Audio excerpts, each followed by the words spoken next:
Hari Om. Welcome to Maha's kitchen. இன்றைக்கி நம்ம சேனலில் தேங்காய் கொழுக்கட்டை எப்படி பண்ணுறதுன்னு பார்க்க போகிறோம். வாங்க வீடியோக்குள்ளே போகலாம்.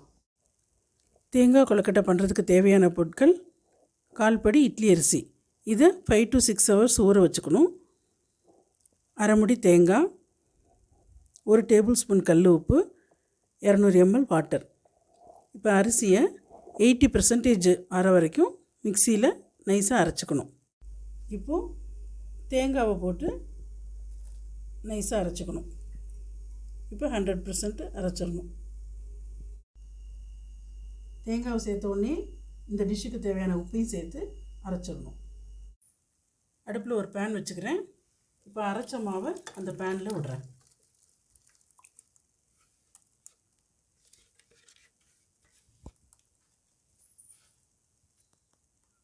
அடுப்பு ஆன் பண்ணிக்கிறேன். இதை நீர் சுண்டுற அளவுக்கு கொஞ்சம் நல்லா வதக்கிக்கணும். பக்கத்தில் இன்னொரு பேனில் 1 லிட்டர் தண்ணி கொதிக்க வச்சுக்கணும். அப்புறம் பார்க்கலாம். மாவு இப்படி இறுகின்றே வரும். நல்லா நீர் சுண்டணும். அது வரைக்கும் நல்லா கலந்து விட்டுட்டே இருக்கலாம். நல்லா நீர் சுண்டிடுச்சு. இப்போ அடுப்பு ஆஃப் பண்ணிக்கிறேன். கையில் லேசாக தண்ணியை தொட்டுட்டு இப்படி தொட்டால் ஒட்டாமல் வரணும். அதுதான் பக்குவம். இப்போ இதை குட்டி குட்டி உருண்டையாக பிடிச்சி வெந்நீரில் போடலாம்.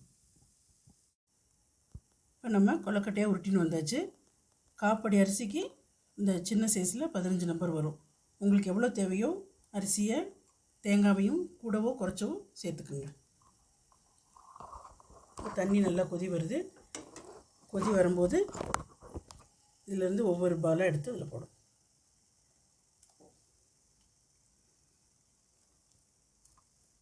வதக்குனதில் 1 டம்ளர் தண்ணி விட்டு வச்சுருக்கேன். இது கொஞ்சம் ஊறட்டும். நம்ம கடைசியில் இந்த தண்ணியை அதில் ஆட் பண்ணணும். நல்லா கொழுக்கட்டை கொதி வருது. இந்த ஸ்டேஜில் நம்ம ஈப் செட்டில் தண்ணி விட்டு வச்சுருந்தோம் இல்லையா, அதை இதில் சேர்க்குறேன்.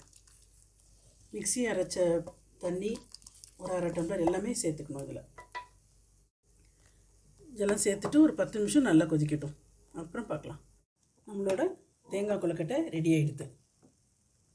இதை நம்ம இன்னொரு பவுலுக்கு ட்ரான்ஸ்ஃபர் பண்ணிக்கலாம். நம்மளோட தேங்காய் கொழுக்கட்டை ரெடி ஆகிடுது. இதுக்கு பெஸ்ட்டு காம்பினேஷன் தக்காளி தொக்கு. இது நம்ம ஏற்கனவே வீடியோ போட்டிருக்கோம். டிஸ்கிரிப்ஷனில் கொடுத்துருக்கேன், செக் பண்ணிக்கோங்க. தேங்க்ஸ் ஃபார் வாட்சிங்.